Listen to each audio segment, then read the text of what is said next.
Alors, les traitements sur les ondes de choc. Je pense, bien que ça soit utilisé depuis un moment, qu'on a encore des choses à découvrir sur les ondes de choc. Ce qui est sûr, c'est que les ondes de choc ont un effet analgésique. Donc sur certaines pathologies qui ne sont pas, et notamment sur les suspenseurs, des pathologies qui ne sont pas très graves, mais où la douleur, un cheval qui a très mal au suspenseur, même sur une toute petite lésion, et parfois sans lésion, il ne descend pas son boulet, il a un mauvais geste. Comme il a mal, il n'a pas de proprioception, et donc toutes les conditions sont réunies pour un accident.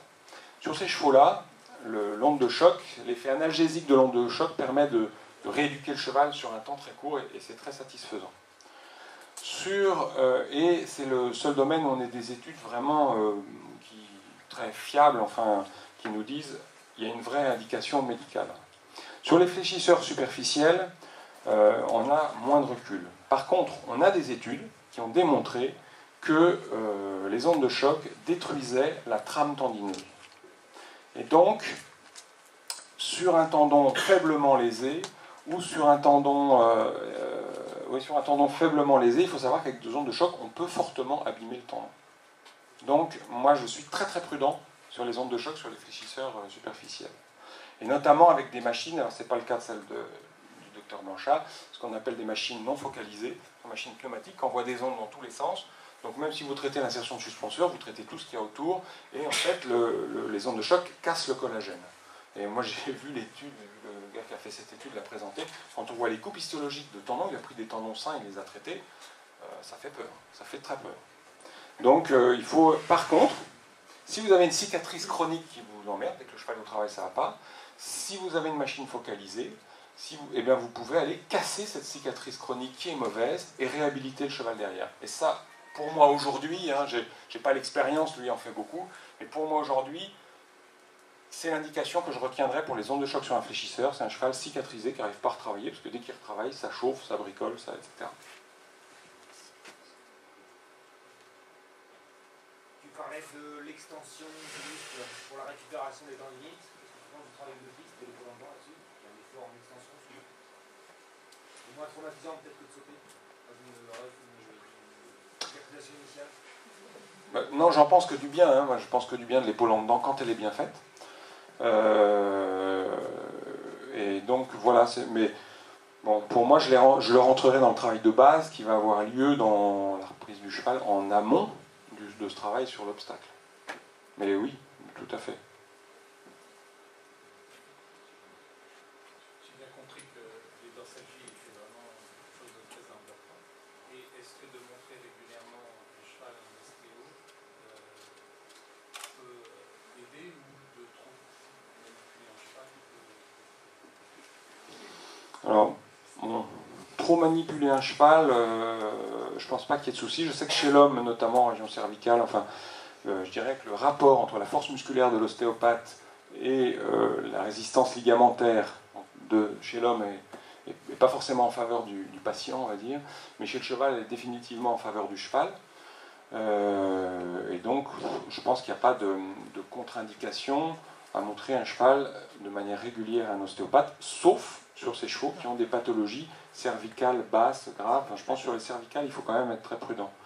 Ensuite, en tout cas, il faut une communication entre, j'ai parlé tout à l'heure d'équipe, on peut rajouter l'ostéopathe, je pense que là, il y a une communication très importante, ne serait-ce que l'information des lésions pour l'ostéo. Après,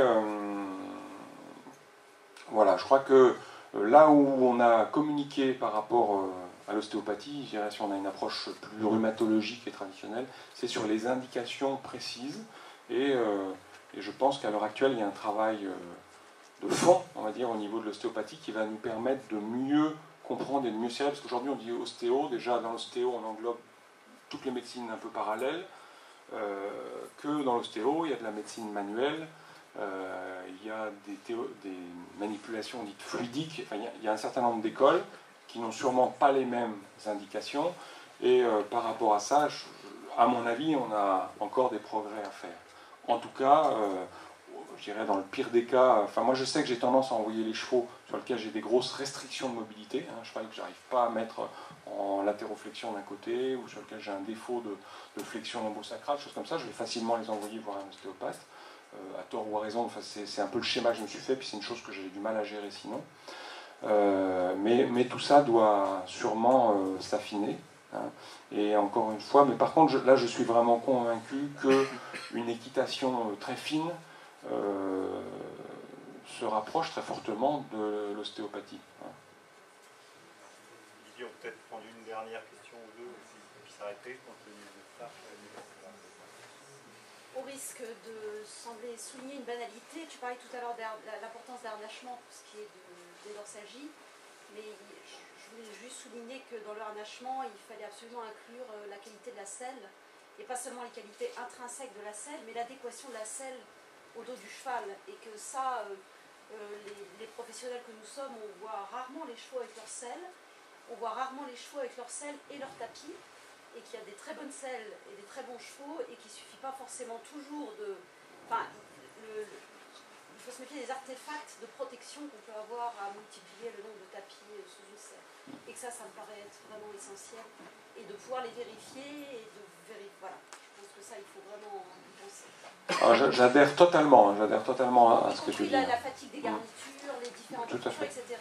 Et moi, j'envisage assez mal de voir de façon répétée un dos sans voir quelle selle va dessus. Alors ça paraît évident aux gens qui concourent à haut niveau peut-être, mais à des niveaux un petit peu plus bas, les qualités intrinsèques d'une selle doivent aussi être mises en rapport avec l'anatomie du cheval et ce qu'on met entre le dos et la selle.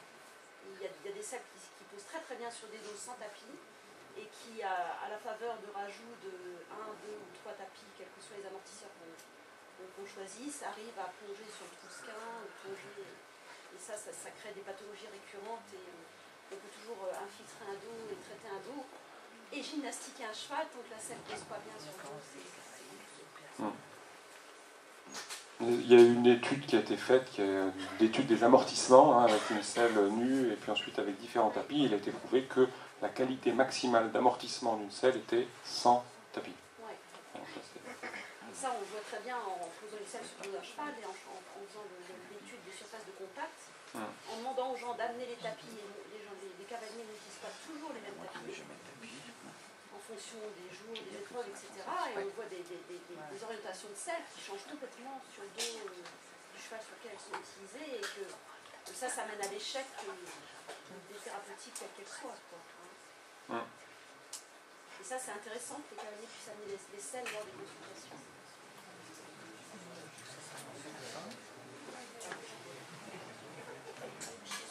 Dernière question, on va ça. Par rapport à la contraction excentrique dont tu parlais tout à l'heure, qu'est-ce que tu penses de les faire marcher sur des lignes de barre au sol, ou de les faire trotter? C'est par rapport au travail à l'obstacle. Est-ce que c'est pas suffisant? En fait, pour moi, c'est ce que j'appellerais le degré 1. Et en degré 1, on va les mettre sur des barres au sol, où on va préparer ce travail-là, et en même temps, on va préparer le relâchement, hein, qui est indispensable à la bonne réalisation de l'exercice sur des barres au sol. Par contre, arrivé à un certain point, si on ne saute pas à une certaine hauteur, l'intensité de la contraction excentrique ne sera pas suffisante pour rééduquer correctement le tendon.